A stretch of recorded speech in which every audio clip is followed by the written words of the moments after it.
وسلم اللہ کا لاکھ لاکھ شکر اور پروردگار عالم کا احسان عظیم کہ اس نے ہمیں اور آپ سب کو آج کا یہ مبارک جمعے کا دن عطا فرمایا۔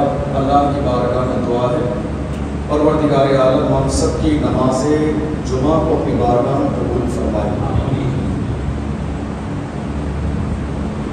اس وقت ہمارے ملک کی جو صورتحال ہے وہ ہماری اور آپ کی نگاہوں کے سامنے ہے، ہم سے اور آپ سے پوشیدہ نہیں ہے۔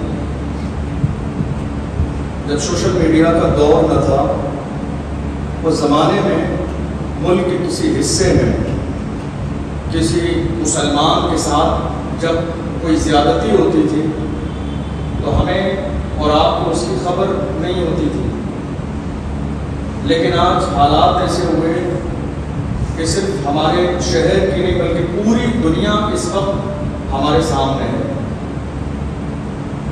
یہاں سوچنے والی بات یہ ہے، میں صرف ہندوستان کی بات کروں اور حالات بتانے کی ضرورت نہیں ہے، آپ سب جانتے ہیں، باشعور لوگ ہیں، آپ جانتے ہیں آپ حالات کیا ہیں۔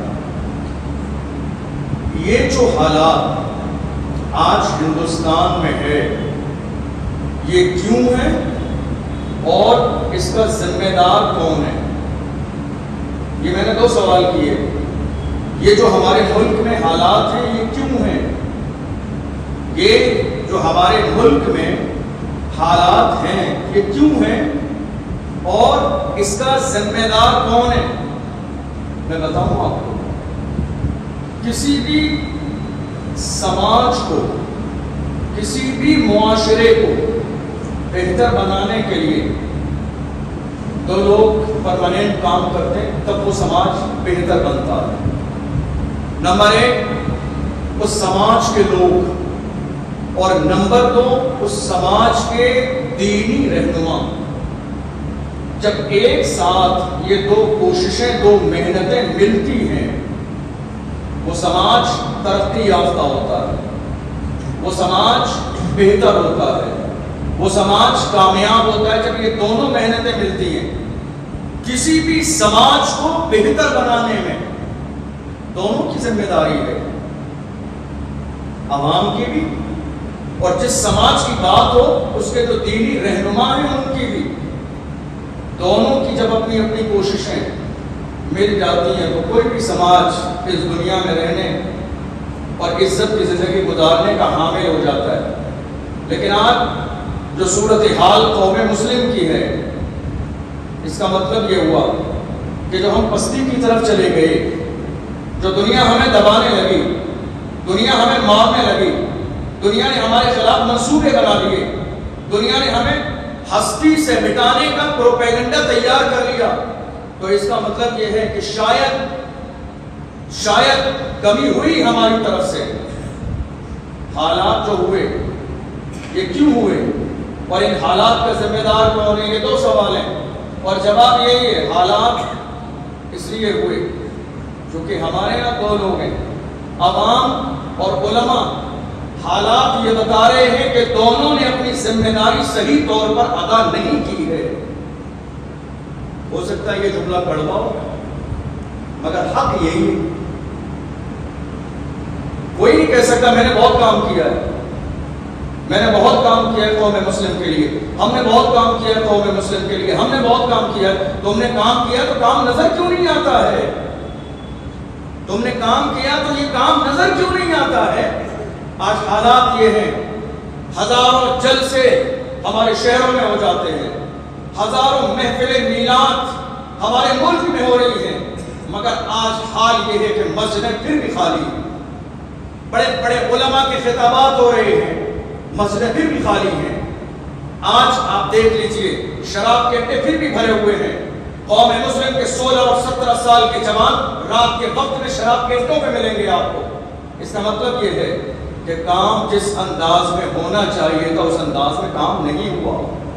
جس کی جو ذمہ داری تھی اس نے اپنی ذمہ داری کو صحیح طور پر ادا نہیں کیا، اس لیے کہ جب ذمہ داری صحیح طور پر ادا کی جاتی تو رزلٹ ہماری نگاہوں کے سامنے ہوتا۔ ایک طالب علم ہے، ایک اسٹوڈنٹ ہے، ایک پڑھنے والا ہے، اگر وہ ایگزام سے پہلے محنت کرے گا تو یقینی بات ہے کبھی ناکام کبھی نہیں ہوگا، وہ فیل کبھی نہیں ہوگا. اس کی محنت اس کے رزلٹ سے ظاہر ہو جائے گی، اس کی محنت نتیجے کے دن ظاہر ہو جائے گی، اس کی محنت امتحان جب مکمل ہوگا، جب نتیجہ اور رزلٹ ظاہر ہوگا، دنیا کو پتہ چل جائے گا اس نے محنت کی تھی یا محنت نہیں کی تھی.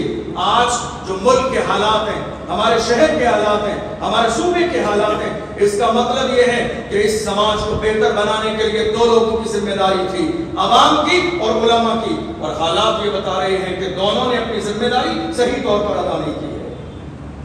ہو سکتا ہے یہ جملہ کڑوا ہو سکتا ہے کسی کو برا لگ جائے، اور برا لگ جائے تو میرے اوپر کیا فرق ہے؟ جو حق ہے وہ بولا جائے گا. کسی کو برا لگتا ہے تو لگتا ہے، جو حق ہے وہ بولا جائے گا. یہ مطلب نہیں کہ میں دینی اسٹاف کا بندہ ہوں تو ان کی حمایت کر دوں. ہرگز نہیں، کسی کی غلط حمایت نہیں کی جائے گی. ہندوستان میں ہو کیا رہا ہے آج؟ آپ میری بات سے ایگری کریں گے. میں جس جگہ پہ کھڑا ہوں، ایک زمانے سے اس جگہ کا غلط استعمال کیا جا رہا ہے. یہ جگہ، جس جگہ میں کھڑا ہوں، یہ جگہ اس لیے نہیں ہے کہ جس سے ہماری ذاتی رنجش ہو اس کے خلاف تقریریں کی جائیں. یہ جگہ اس لیے نہیں ہے جس سے ہمیں زیادہ محبت ہے اس کے نام کے منبر پہ بیٹھ کر قصیدے پڑھے جائیں. یہ جگہ اس لیے نہیں ہے، یہ جگہ اس لیے نہیں ہے. یہ منبر رسول، یہ محراب، یہ مصلی رسول ہے. اس کا حق ادا نہیں کیا تو قیامت کے دن جواب دینا. یہ جگہ اس لیے نہیں ہے کہ جس سے میری ذاتی رنجش ہو اس کے خلاف بیان بازی کی جائے، تقریروں میں چھینکا کشی کی جائے. یہ بزدلوں کا کام ہے، یہ بزدلوں کا کام ہے. رسول کے غلاموں کا کبھی انداز یہ نہ رہا. مجھے بتاؤ 1400 سال کی تاریخ میں میرے نبی نے 63 سالہ زندگی میں مکے اور مدینے میں دین کی دعوت دی. رسول اللہ کے راستے میں میرا اتنا بڑا کوئی دشمن نہیں ہے الحمدللہ. آپ کا اتنا بڑا کوئی دشمن نہیں ہے. کسی مسجد کے امام اور عالم کا کوئی اتنا بڑا دشمن نہیں ہے جو پتھر مارتا ہو یا راستے میں جو ہے کانٹے بچھاتا ہو. لیکن رسول اللہ کے دور میں اتنے بڑے بھی دشمن تھے، مگر کوئی تاریخ نہ بتاتی ہے کہ میرے نبی نے منبر پہ کھڑے ہو کے ان کا رد کیا ہو. نہیں، اسلام یہ نہیں ہے. اسلام اخلاق کا نام ہے، اسلام پریکٹیکل اخلاق کا نام ہے، اسلام محبت کا نام ہے. میرے نبی سے تو فرشتوں نے یاد تک کہا طائف کے میدان میں، یا رسول اللہ اشارہ کریں تو ہم تو بستی پلٹتے ہیں، نام و نشان باقی نہ رہے. میرے نبی نے فرمایا میں مٹوانے نہیں آیا ہوں، میں مٹتوں کو بچانے آیا ہوں. میں مٹوانے نہیں آیا ہوں، میرا کام مٹوانا نہیں ہے، میرا کام مٹتوں کو بچانا ہے. میں بد دعائیں دینے نہیں آیا ہوں، میں ہاتھ اٹھا کے دعائیں دینے آیا ہوں. میری نظر دیکھ رہی ہے اگر یہ کلمہ نہ پڑھ سکے تو ایک دن آئے گا کہ ان کی اولادیں اسلام کے دامن سے وابستہ ہوں. اس جگہ کا صحیح استعمال نہیں ہوا. امت مسلمہ آج جس دور سے گزر رہی ہے، ہو سکتا ہے کسی کی رائے کچھ اور ہو. میں اپنی رائے کسی کے اوپر تھوپنے کا عادی نہیں ہوں. یہ میری رائے ہے، یہ میری رائے ہے، یہ میرا سروے ہے، یہ میری جانچ ہے کہ موجودہ دور میں کسی بھی سماج کو بہتر بنانے کے لیے دو لوگوں کی مستقل ذمہ داری ہے، عوام کی اور علماء کی. اور ہم جن حالات سے گزر رہے ہیں اس کا مطلب یہ ہے کہ کام صحیح طور پر ادا نہیں ہوا. اس لیے کہ ہمارے اس منبر کا حق یہ نہیں ہے کہ ہم جن سے محبت ہے ان کے نام لے کر قصیدے پڑھیں، اور جن سے ہماری ذاتی رنجش ہو جائے ہم ان کے خلاف تقریریں کرنے لگیں. ہرگز نہیں، اس جگہ کا یہ حق نہیں ہے. اس جگہ کا حق یہ ہے یہاں سے وہی بولا جائے جس سے اللہ رسول کا پیغام عام ہوتا ہو. اس جگہ سے وہی بولا جائے جس سے اسلام کی بلندی نظر آتی ہو، اور یہاں سے وہ بات ہو کہ جس سے قوم مسلم کی ترقی ہو. یہ اسی لیے ہے. آپ اندازہ لگائیے اگر سب نے اپنی ذمہ داری ادا کی ہوتی تو کیا حالات یہی ہوتے جو آج ہیں؟ سوچیے، غور کیجیے. اگر میں آپ کو بتانے لگوں کیا ہو رہا ہے، آپ میں بہت سارے لوگ پڑھے لکھے لوگ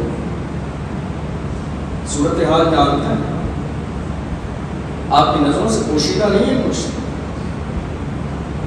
اگر میں بتانے لگوں کیا ہو رہا ہے تو شاید جمعے کا وقت مکمل ہو جائے اور بات پوری نہ ہو سکے کہ کیا ہو رہا ہے ہندوستان میں. ہمارے ان مسجدوں میں حالات یہ ہیں کہ ہمارے علماء نے، میں رد نہیں کر رہا ہوں، رد کرنے کی عادت بھی نہیں مجھے، حقیقت یہ ہے کہ ہمارے علماء نے یہ سمجھ لیا کہ منصب امامت صرف 4 رکعات نماز پڑھانے کا نام ہے، بس صرف 2 رکعت 4 رکعت نماز پڑھانے کا نام ہے، امامت کہاں پیدا ہو گیا، ختم ہو گئی بات۔ یہ صرف امامت نہیں ہے، امامت یہ نہیں ہے، امامت کیا ہے؟ ڈاکٹر اقبال فرماتے ہیں تو نے پوچھی ہے امامت کی حقیقت مجھ سے، حق تجھے میری طرح صاحب اسرار کرے، ہے وہی تیرے زمانے کا امام برحق جو تجھے حاضر و موجود سے بیزار کرے، دیکھ احساس سے زیاں تیرا لہو گرما دے، فقر کی شان چڑھا کے تجھے تلوار کرے، اور فتنہ ملت بیضا ہے امامت اس کی جو مسلمان کو سلاطی کا پرستار کرے۔ امامت کیا ہے؟ امامت یہ نہیں ہے 2-4 رکعت نماز پڑھا دی، جا کے حجرے میں سو گئے، امامت کہاں پیدا ہو گیا؟ نہیں، امامت فاتحہ لگانے کا نام نہیں ہے، امامت خالی تیجے اور 40ویں کا نام نہیں ہے۔ باہر آئیے غلط فہمی سے، آج قوم مسلم سسک رہی ہے، آج قوم مسلم چیخیں بلند کر رہی ہے، آج قوم مسلم رو رہی ہے، اور قوم مسلم کو انتظار ہے آ جائے آج پھر کوئی وقت میں صلاح الدین ایوبی آ جائے، آج پھر قوم مسلم کو انتظار ہے آ جائے کوئی طارق ابن زیاد بن کر قوم مسلم کے مدعوں کو اٹھانے والا آ جائے۔ ہمارے یہاں بات نہیں ہو رہی ہے حقوق کی، ہمارے یہاں ذمہ داری سمجھنے والا کوئی نہیں ہے، اور معاف کیجیے کہ بہت ساری جگہوں پر ایسا بھی ہے کہ وہاں کی کمیٹیوں نے امام صاحب کو یہ اجازت ہی نہیں دی کہ آپ قوم مسلم کے کسی بھی مدعے پر بات کریں، نہیں، نماز روزے کی بات کیجیے بس، اور اگر مسلمانوں کے مسائل پر کسی نے ہمت بھی کی تو کہا حضرت دعائے خیر میں یاد رکھنا، حساب کر لیجیے۔ یہ حال ہے قوم مسلم کا۔ میرے نبی ارشاد فرماتے ہیں من اصبح ولم یہتم بامور المسلمین فلیس منا۔ میرے نبی نے فرمایا جس نے ایک دن بھی ایسے حال میں گزارا، جس نے ایک صبح بھی اس حال میں گزاری کہ قوم مسلم کی اسے پرواہ نہ ہو، قوم مسلم کی اسے فکر نہ ہو، میرے نبی فرماتے وہ ہم میں سے نہیں ہے، وہ ہم میں سے نہیں ہے جس کے دل میں قوم مسلم کا درد نہ ہو، جسے قوم مسلم کی فکر نہ ہو، جسے قوم مسلم کی پرواہ نہ ہو۔ میرے نبی نے فرمایا فلیس منا، وہ ہم میں سے نہیں ہے۔ آپ کی ذمہ داری کیا ہے؟ آپ کی ذمہ داری کیا ہے؟ ایک عالم کی ذمہ داری کیا ہے؟ عوام کی ذمہ داری کیا ہے؟ کاش کہ یہ دونوں لوگ اپنی ذمہ داری ایمانداری سے ادا کرنے لگیں۔ وہ دور آج بھی آ سکتا ہے جس دور کو بہتر زمانہ کہا گیا۔ ہندوستان میں جب انگریزوں نے اپنے قدم جمائے تھے، جانتے ہو ہندوستان کو ان ظالموں کے شر سے آزاد کرانے والے کون تھے؟ علماء تھے۔ کون تھے؟ علماء تھے۔ علامہ فضل حق خیر آبادی تھے جنہیں کالے پانی کی سزا دی گئی، جن سے کہا گیا تم نے جہاد کا فتویٰ دیا انگریزوں کے خلاف، واپس لے لو۔ فرمایا ہم محمد رسول اللہ کے غلام ہیں، ہمارے قلم سے جو فتوے نکلتے ہیں حکومتیں بدل جاتی ہیں، فتوے نہیں بدلتے۔ علماء نے تحریک چلائی، تحریک کے بیداری چلائی ہندوستان میں علماء نے۔ وہ جانتے تھے شاید آزادی کا جس دن سورج طلوع ہوگا ہم ہوں یا نہ ہوں، لیکن اچھے انسان کی پہچان ہے وہ اپنے لیے نہیں آنے والی نسلوں کے بارے میں سوچتا ہے۔ انہوں نے جان کی قربانی دی، علماء کے سروں کو کاٹ کر مینار بنائے گئے۔ یہ دور ہے اسی ہندوستان میں، لیکن تحریک بیداری چلانے والے علماء جب اس دور میں انگریزوں سے ملک کو آزاد کرا سکتے ہیں تو مجھے میرا یقین ہے کہ آج بھی اگر ہمارے علماء جاگ جائیں، ہمارے علماء بیدار ہو جائیں اور اپنی ذمہ داریاں سمجھنے لگیں، وہ دن دور نہیں کہ ہندوستان میں ایک بار پھر انقلاب آ سکتا ہے، ایک بار پھر انقلاب آ سکتا ہے۔ ورنہ خالی تسبیح پڑھ کے دعا کرتے رہیے اے اللہ پریشانی کے دن دور ہو جائیں۔ جب بدر کا موقع آیا تھا نا تو میرے نبی نے مسجد نبوی میں بیٹھ کے تسبیح نہیں پڑھی. بات سمجھ آ رہی ہے آپ کو؟ 17 رمضان تھے، رمضان کا مہینہ تھا جب اسلام کی پہلی جنگ ہوئی، جنگ بدر. دشمن سامنے آ رہے تھے، میرے نبی نے مسجد میں بیٹھ کے دعا نہیں کی. میرے نبی کہتے تھے روزے کی حالت میں پیٹ سے پتھر باندھے، کریں تو کیا کریں، پیاس لگے گی، بھوک کی شدت ہے، ہمارے پاس تیز ہے، تیریں اور تلوار نہیں ہے، گھوڑے نہیں ہے سواری کے لیے، جائیں تو کیسے جائیں. میرے نبی نے فرمایا اے میرے صحابہ، دنیا اپنی طاقت کی بنیاد پر بھروسہ کرتی ہے، مومن اللہ کی ذات پہ بھروسہ کرتا ہے. مومن کا بھروسہ تیر و تلوار پر کبھی نہیں رہا، ایک مومن کا بھروسہ اللہ کی ذات پر ہے. مسلمان نکلے، میرے نبی چاہتے تو مسجد میں بیٹھ کے دعا کر دیتے. وہ نبی سبحان اللہ، اگر میں حضور کی عظمتوں پہ بات کروں تو وقت نامکمل ہے. حضور کی زبان کی شان یہ ہے، جو شب کو کہہ دیا دن ہے تو دن نکل آیا، جو دن کو کہہ دیا شب ہے تو رات ہو کے رہی. اور یا رسول اللہ تمہارے منہ سے جو نکلی وہ بات ہو کے رہی. میرے نبی کی زبان کا حال یہ، میرے نبی ہاتھ اٹھاتے ہیں، میرے نبی دعا کرتے ہیں، میرے نبی کوئی جملہ زبان سے ارشاد فرما دیں زمانے کا نظام بدل جائے. ان کی شان تو یہ ہے، وہ خیال کر لیں، وہ سوچ لیں، وہ خیال فرما لیں تو اللہ ان کے خیال پر کعبے کو تبدیل فرما دیتا. وہ سوچ لیں، خیال کر لیں تو اللہ قبلے کو تبدیل کر دیتا ہے محض سوچنے کی بنیاد پر. لیکن میرے نبی نکلے صحابہ کو لے کر. آج ہم کیا کر رہے ہیں؟ ہماری کیا تیاری ہے؟ ہماری ذمہ داریاں کیا ہیں؟ ذمہ داری صحیح سے ادا نہیں ہو رہی ہے. ہمارے یہاں حسد بہت عروج پر ہے، کینے بہت عروج پر ہے، دوسرے کی ٹانگ کو پکڑ کے کھینچنا بہت عروج پر ہے. اور یہ سب میں ہے، عوام میں بھی ہے اور اماموں میں بھی ہے.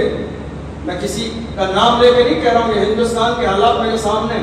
ہم لوگ جلسوں میں جاتے ہیں، تقریروں میں جاتے ہیں، دیکھتے ہیں وہاں حالات یہ ہے. جس اسٹیج پر یہ بتایا جاتا ہو غیبت کرنا حرام ہے، اسی اسٹیج پر کینے اور بغض کا معاملہ چل رہا ہوتا ہے. اس کی تقریر نہیں کرانا، اس کو نمبر نہیں دینا، اس کی نظامت نہیں کرنا، اس کو موقع نہیں دینا. یہ اسٹیجوں پر ہو رہا ہے جہاں سے غیبت کو حرام ہونے کا اعلان کیا جا رہا ہے. یہ حالات ہو گئے، بد عملی کا یہ دور ہے. آخر ترقی ہوگی کیسے قوم مسلم کی؟ ایک طرف علماء ہیں، ایک طرف علماء ہیں، ان کی ذمہ داریاں، لیکن ذمہ داری آپ کی بھی ہے، ذمہ داری آپ کی بھی ہے. ہم کوئی بھی مشن چلائیں، بات مسلمانوں کے سامنے آتی ہے تو ہر شخص سن کے خوش ہو جاتا ہے، اچھی بات ہے، اللہ کامیاب کرے. آپ نے سنا کوئی اچھا کام ہونے والا، آپ نے کہا اللہ کامیاب کرے، بس آپ کی ذمہ داری پوری ہو گئی. آپ کی ذمہ داری پوری ہو گئی ان دو جملوں سے. ان دو جملوں سے آپ کی ذمہ داری پوری ہو گئی کہ اللہ کامیاب کرے. قرآن نے کیا کہا؟ کنتم خیر امت، اے ایمان والو تم بہترین امت ہو. کنتم خیر امت، تم بہترین امت ہو. اخرجت للناس، جو بھلائی کے لیے ظاہر کی گئی ہے. تمہارا کام کیا ہے؟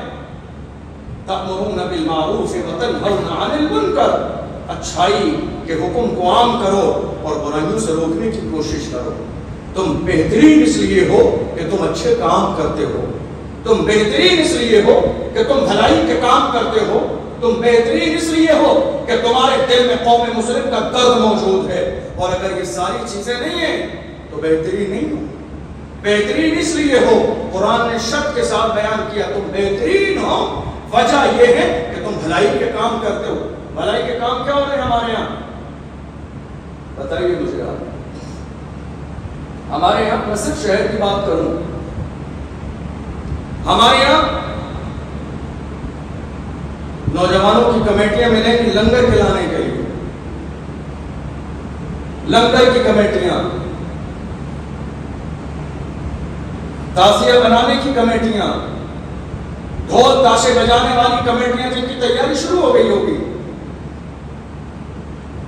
مجھے بتاؤ، اپنے سینے پہ ہاتھ رکھ کے بتاؤ، تم مسلمانوں اس وقت قوم مسلم کو چاروں طرف سے ہماری بہن اور بیٹیوں پہ حملے کیے جا رہے ہیں، کیا ان کی حفاظت کے لیے تمہارے پاس کوئی تحریک ہے؟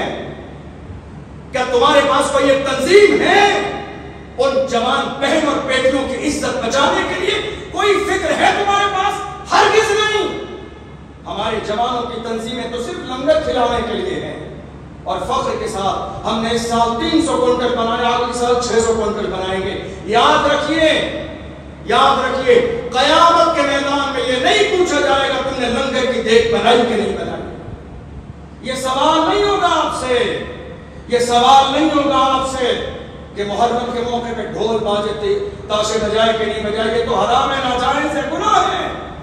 یہ سوال نہیں ہوگا قیامت کے دن، یہ سوال ضرور ہوگا کہ امت مسلمہ سے سکتی رہی، تم نے ان کے لیے کیا کام کیا؟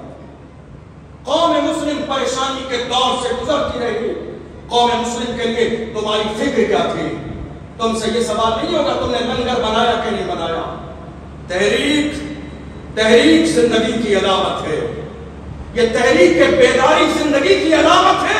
اس ہندوستان کی آزادی میں تحریک بیداری نے بڑا اہم کردار ادا کیا۔ تحریک بنائیے، تنظیمیں بنائیے، نوجوان باہر آئیں، نکلیں پرانی سوچ سے باہر اور یہ پلان کریں موجودہ دور میں حالات کے اعتبار سے کام آپ کو کیسے کرنا ہے۔ آپ کو حیرت ہوگی، میں نے کل ایک نیوز پڑھی ہمارے ہندوستان کی، ایک شخص کس مسلمان کی لڑکی کو اٹھا کر لے گیا، جو کہ چل رہا ہے اس وقت میں، چند دن اپنے ساتھ شادی کرنے کے بعد رکھا، اس کے بعد لے جا کے اس کو ٹرین کی پٹری پہ ڈال دیا، ٹرین اس کے اوپر سے گزر گئی، سر الگ تھڑ الگ تھا، اس کا فوٹو بھی آیا، نیوز آئی پوری لکھ کے، کل شام کی بات۔ یہ حالات اس وقت ہندوستان کی سرزمین میں، کیا تیاری ہے ہمارے پاس؟ غیر تو اسلام دشمنی میں اتنا آگے نکل گئے تو انہوں نے اس موضوع پر پوری فلم تیار کر دی۔ پلاننگ دیکھیے آپ، تیاری دیکھیے آپ، سسٹم دیکھیے آپ، کہ صرف سوچا نہیں، صرف میسج نہیں دیا، صرف نوجوانوں کی ٹیم تیار نہیں کی ہماری بیٹیوں کے لیے، باضابطہ ہمارے ملک کی پرامن فضا میں زہر گھولنے کے لیے پوری ایک فلم بنا کے تیار کر دی۔ اور اگر میں بات کروں تو اسی ہندوستان میں کتنے صوبے ہیں جہاں کی الگ الگ سرکاروں نے ٹیکس فری کر دیا۔ کیوں؟ فائدہ کیا ہوگا؟ مقصد یہ ہے کہ زیادہ سے زیادہ لوگ دیکھ لیں، زیادہ سے زیادہ لوگ دیکھ لیں۔ میں نے نہیں دیکھی، لیکن مجھے جس طرح تحقیق کرنے پر لوگوں نے بتایا کہ اس میں دکھایا یہ گیا ہے کہ مسلمانوں نے غیروں کی بیٹیوں کو ان کو پکڑ کے دین کو پریورتن کرایا اور اس کے بعد اپنے ساتھ شادی کی، بعد میں ظلم کیا، اور اسی کے بدلے میں آج ہمارے ملک میں یہ جو ہوا پھیلائی جا رہی ہے ہمارے خلاف اور ہماری بیٹیوں کے خلاف آپ کے سامنے ہے۔ تیاری دیکھ رہے ہیں آپ کی کیا تیاری ہے؟ آپ کی کیا پلاننگ ہے؟ آپ کا کیا منصوبہ ہے؟ ہمارے نوجوانوں کو تو رات کے 12 بجے تک پٹیوں پہ بیٹھنے سے فرصت نہیں ہے، ہمارے نوجوانوں کو تو لا یعنی باتوں میں بحث کرنے سے فرصت نہیں ہے، ہمارے نوجوانوں کو عالموں پہ ڈسکس کرنے سے فرصت نہیں ہے۔ جس قوم کے جوانوں کا حال یہ ہو وہ قوم کبھی بھی بیت المقدس کے فتح کا خواب نہیں دیکھ سکتی۔ جس قوم کا حال یہ ہو، جس قوم کا مزاج یہ ہو، وہ قوم دنیا میں کبھی کسی بھی دور میں دشمن کی آنکھوں میں آنکھیں ڈال کے بات نہیں کر سکتی۔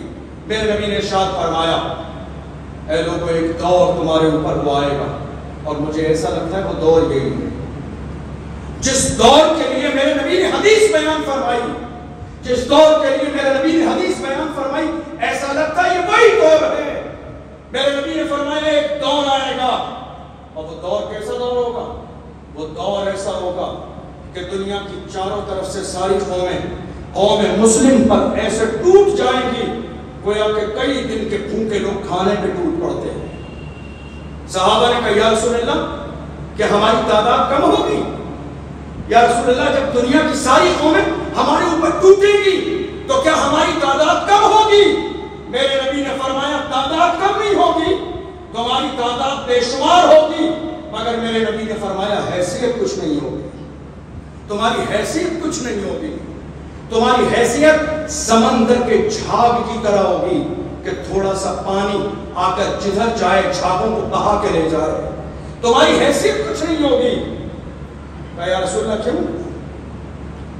فرمایا تمہارا روب لوگوں کے دلوں سے نکال دیا جائے، کوئی نہیں کرے گا تم سے، ہمارے ووٹوں پر سرکاریں چل رہی ہیں، ہمارے ووٹوں پر پارٹیوں کا وجود سلامت ہے، مگر دیکھ لو اتر پردیش کے الیکشن میں 2022 میں مسلمانوں نے جنہیں کھل کر ووٹنگ کی ہے، حال یہ ہے الیکشن کے بعد ان کے گھروں پر بلڈوزر چلائے گئے، جس پارٹی کو سپورٹ کیا وہ گونگے بہرے ہو گئے، ان کی زبان سے ایک جملہ نہیں نکلا۔ اور یہ حال آج بھی ہے، یہ حال آج بھی ہے۔ میں جس فلم کی بات کر رہا ہوں اس کی تعریف کرنے والے کون کون لوگ ہیں جا کے دیکھ لیجیے گا، اندازہ ہو جائے گا آپ کا اپنا کون ہے۔ پورے ملک میں الیکشن کی فضا بنی ہوئی ہے۔ آپ ذرا اپنے بارے میں سوچئے، آپ کہاں کھڑے ہوئے ہیں؟ آپ کہاں کھڑے ہوئے ہیں؟ آپ کا وجود کہاں ہے؟ آپ کی بات کہاں ہو رہی ہے؟ آپ کی حیثیت کہاں ہے؟ آپ کہاں کھڑے ہوئے ہیں؟ سب اپنی اپنی دھن میں ہیں، مگن میں ہیں، میری پارٹی، میرے لوگ، میری ووٹنگ، میری ڈیٹ، میرا مزاج، میرا منصوبہ، میری آزادی، میری پلاننگ۔ میں مسلمانوں سے کہتا ہوں تم بتاؤ تم کہاں ہو؟ کب تک جاگو گے نہیں؟ کب تک بیدار نہیں ہوگے؟ کب تک تمہیں اس بات کا احساس نہیں ہوگا کہ دنیا تمہیں صرف استعمال کر رہی ہے اور اس کے علاوہ تمہاری کوئی حیثیت نہیں ہے؟ میرے نبی نے فرمایا تمہاری کوئی حیثیت نہیں ہوگی۔ صحابہ نے کہا یا رسول اللہ کیا ہم کم ہوں گے؟ کیا ہم کم ہوں گے؟ میرے نبی نے فرمایا نہیں، کم نہیں ہوگے، کم نہیں ہوگے، تعداد تو بہت ہوگی، لیکن لوگوں کے دلوں میں جو تمہارا روب تھا کسی دور میں وہ روب نکال دیا جائے گا۔ کہا یا رسول اللہ وجہ کیا ہوگی؟ میرے نبی نے فرمایا تمہارے اندر دو چیزیں پیدا ہو جائیں گی، تمہارے اندر دو چیزیں پیدا ہو جائیں گی۔ یا رسول اللہ کیا؟ میرے نبی نے فرمایا دنیا کی محبت اور موت کا ڈر۔ جب تمہارے اندر یہ دو چیزیں پیدا ہو جائیں گی، یاد رکھنا اس وقت دنیا کی ساری قومیں تمہارے اوپر ٹوٹ پڑیں گی۔ آج حالات ہمارے سامنے ہیں، دنیا کی محبت بھی ہے، دنیا کی محبت بھی ہے۔ ہم شادی اتنی عالیشان کریں گے، اتنی عالیشان شادی کریں گے چاہے سود پر ہی پیسے لانا پڑ جائے، یہ دنیا ہے۔ ہم کام ایسا کریں گے چاہے سود پر پیسے لانے پڑے، دکھاوا دکھاوا اور صرف دکھاوا، دنیا کی محبت، دنیا کی رنگینی۔ سکندر ذوالقرنین نے یہی تو کہا تھا میرے مرنے کے بعد پورے شہر میں میرے جنازے کو گھمانا ہاتھ نکال کے، تاکہ پورے شہر کو پتہ چل جائے بادشاہ وقت دنیا سے جا رہا ہے، خالی ہاتھ جا رہا ہے، کچھ لے کے نہیں جا رہا ہے۔ دنیا کی محبت اور موت کا ڈر، یہ موت کا ڈر قوم مسلم میں آج اتنا ہو گیا، حق بولنے والے لوگ موجود نہیں ہیں الا ماشاءاللہ۔ کمی ہو گئی حق بولنے والوں کی، حق بولنے والے لوگوں کی کمی ہو گئی، حق بولنے والے لوگ باقی نہ رہے موت کے ڈر سے۔ ہر انسان کہتا ہے کیا کریں، دشمن سر پہ، قرآن پر بھروسہ نہیں، قرآن پر یقین نہیں۔ قرآن نے کیا کہا؟ اذا جاء اجلهم لا يستأخرون ساعة ولا يستقدمون۔ اللہ نے جو موت کا وقت مقرر کیا اس سے پہلے نہیں آئے گی، اس سے پہلے نہیں آئے گی، نہ ایک لمحہ پہلے آئے گی نہ ایک لمحہ بعد میں آئے گی۔ اللہ نے جو موت کا وقت تمہارے لیے مقرر فرمایا ہے اسی وقت آئے گی۔ بدلیے اپنے آپ کو، اپنی سوچ کو بدلیے، کام کرنے کا مزاج پیدا کیجیے، یہ لنگر کی پارٹیوں سے باہر آئیے، یہ شور شرابے ڈھول باجے ہنگامے سے باہر آئیے اور ملت کی فکر کا مزاج پیدا کیجیے، قوم مسلم کا درد اپنے سینے میں پیدا کیجیے۔ اور میں اگر یہ بات کہہ دوں تو اس میں کوئی مبالغہ نہیں، اس وقت میں ہر گلی میں ایسے لوگ موجود ہیں کہتے ہیں ہمارے دل میں قوم مسلم کا درد موجود ہے۔ ہنسی بھی آتی ہے، ہمارے دل میں قوم مسلم کا درد موجود ہے، اور پھر بھی مسلمانوں کے حالات اتنے خراب ہیں، کہیں کسی ڈاکٹر کے پاس جا کے اپنے دل کی ECG کراؤ، کہیں ایسا نہ ہو بیماری کا درد ہو۔ تمہارے دل میں قوم مسلم کا درد ہے اور پھر بھی حالات اتنے خراب، پھر بھی حالات اتنے خراب۔ ہماری بیٹیوں کے لیے کوئی ادارہ نہیں، ہماری بیٹیوں کے لیے کوئی انتظام نہیں، ہماری ماں بہنوں کے لیے دین اور اسلام سیکھنے کا کوئی انتظام نہیں، اور ہم کہہ رہے ہیں ہمارے دل میں قوم مسلم کا درد ہے۔ ہمارے آج کتنے فیصد بچے جو اسکول پڑھنے جاتے ہیں جن کا کوئی انتظام نہیں، پڑھائی کا انتظام نہیں، فیس کا انتظام نہیں، اسکالرشپ کا انتظام نہیں۔ کیا حالات ہیں ہمارے یہاں؟ اختلاف اختلاف اور اختلاف، محض اپنی انا کے لیے، محض اپنی انا کے لیے، اپنی ذاتی رنجش نکالنے کے لیے اختلاف۔ یاد رکھیے میں نے یہ پیغام عیدگاہ میں بھی دیا تھا اور آج بھی آپ سے یہ کہہ رہا ہوں، کام کرنے والوں کی قدر کریں، کام کرنے والوں کی نہیں۔ جس دن یہ نعرہ آپ کی سمجھ میں آ گیا، جس دن یہ نعرہ آپ کی سمجھ میں آ گیا، یقیناً وہ کامیابی کا پہلا دن ہوگا قوم مسلم کا۔ کام کرنے والوں کی قدر کرنا شروع کر دیجئے۔ حالانکہ ہمارے یہاں افسوس کی بات یہ ہے کہ قدر ہوتی ہے قبر مل جانے کے بعد۔ قدر کب ہوتی ہے؟ قبر مل جانے کے بعد۔ جب بندہ چلا گیا تو چادروں پہ چادریں، پھول پہ پھول، فاتحہ پہ فاتحہ، نظر و نیاز نہیں۔ زندگی میں قدر کیجئے۔ مرنے کے بعد چادر چڑھا بھی دی تو بیچارہ کیا کرے گا؟ کوئی کام کرنے والا بندہ، اس کی قدر کیجئے۔ میں یہ اپنی بات نہیں کر رہا ہوں، ہر مسلمان چاہے وہ عالم ہو یا غیر عالم ہو، اچھے لوگوں کی قدر ہونے چاہیے، کام کرنے والوں کی قدر ہونا چاہیے، کام کا مزاج بنا لیں۔ اور آپ جتنے بھی لوگ یہاں موجود ہیں، میرا یہ میسج پورے شہر میں پہنچائیں۔ ہمارے نوجوانوں کی جتنی بھی کمیٹیاں اس ٹائپ کی ہیں جو باقی سوشل کام کرنا چاہتے ہیں، وہ آئیں، ہم سے ملاقات کریں اور ڈسکس کریں۔ انشاءاللہ آج سے صرف شہر میں نہیں، پورے ضلع بھیلواڑہ میں ہم تحریک بیداری شروع کریں گے۔ پورے ضلع بھیلواڑہ میں تحریک بیداری شروع کریں گے اور اپنی ماں اور بہنوں کی عزت پر انشاءاللہ پہرا دینے کی کوشش کریں گے۔ یہ میری ذمہ داری بھی ہے، یہ آپ کی ذمہ داری بھی ہے اور یہ ہر مسلمان کی ذمہ داری ہے۔ خالی آپ کی دعا نہیں چاہیے مجھے، آپ کا سپورٹ چاہیے، آپ کا تعاون چاہیے، آپ کی دعا بھی چاہیے، آپ کا ہیلپ بھی چاہیے۔ اگر آپ مجھ سے آگے نہیں چل سکتے تو ساتھ میں چلیے، یہ بھی نہیں کر سکتے تو کم سے کم پیچھے کھڑے ہو جائیے، بھیڑ بڑھانے کا کام کیجئے، جو کہ ضرورت ہے اس بات کی کہ ہم ایک ہو جائیں۔ اختلاف مت کریے چھوٹی چھوٹی باتوں پر۔ اگر ایک مسلمان دوسرے کی ٹانگیں کھینچتا رہے گا تو یاد رکھیے پرفیکٹ کوئی نہیں ہے، پرفیکٹ کوئی نہیں ہے۔ بے عیب انسان، حضرت علی فرماتے ہیں بے عیب انسان تلاش کرو گے تو تنہا رہ جاؤ گے۔ بے عیب انسان، بے عیب انسان، بے عیب انسان تلاش کرو گے تو تنہا رہ جاؤ گے۔ انسان میں خطائیں تو ہوں گی، غلطیاں تو ہوں گی۔ میرے نبی نے فرمایا تم دنیا میں معاف کر دو، اللہ قیامت میں معاف فرما دے گا۔ تم دنیا میں معافی کا مزاج پیدا کرو، اللہ قیامت کے دن تمہارا جو ہے اس کا بدلہ ضرور دے گا۔ اس لیے کوشش کیجیے، آج سے ہماری پلاننگ ہے، ہماری یہ شروعات ہے، جس کا جہاں جس علاقے میں تعلق ہے وہاں کی ڈیٹیل ہم تک پہنچائے۔ وہاں کتنے علماء ہیں، کتنی مسجدیں ہیں، کیا کام ہو رہا ہے، کس چیز کی ضرورت ہے۔ انشاءاللہ اس سال یہ ہم نے عہد کیا ہے، یہ ارادہ کیا ہے، تعلیم پر کام ہوگا اور اس کے علاوہ عورتوں کی عزت پر کام کیا جائے۔ اس لیے کہ اس وقت میں پورے ملک میں منظم سازشیں چل رہی ہیں ہماری بہن اور بیٹیوں کی عزت کے خلاف۔ اللہ کی بارگاہ میں دعا ہے کہ ہمارے سینے میں دھڑکتا ہوا دل عطا فرمائے تاکہ ہم قوم مسلم کا درد اپنے سینے میں محسوس کریں اور ہمیں بے باکی اور بہادری نصیب فرمائے۔ والسلام علیکم ورحمۃ اللہ وبرکاتہ۔